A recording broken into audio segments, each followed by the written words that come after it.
Apollo program, NASA launches Apollo 6. What if a rocket failed before anyone even boarded it? NASA's Apollo program aimed to land humans on the moon. The stakes could not have been higher. The program ran from 1961 to 1972. It was dedicated to President Kennedy's bold challenge to the nation. Kennedy addressed Congress on May 25, 1961.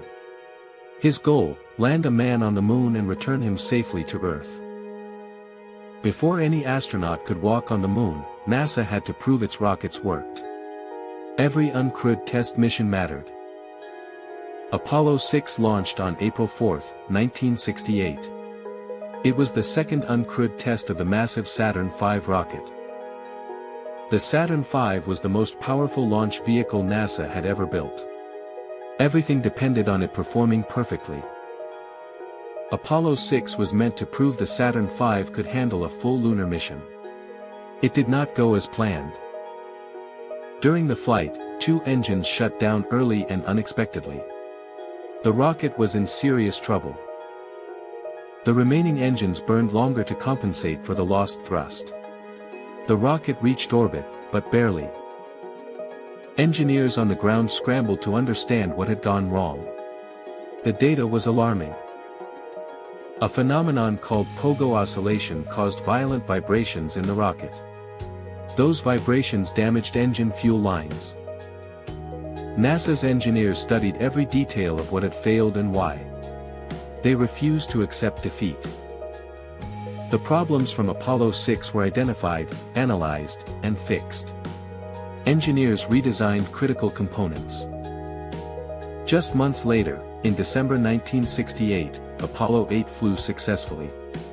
It became the first crewed mission to orbit the moon. The lessons of Apollo 6 made every crewed mission safer. Failure had become a teacher.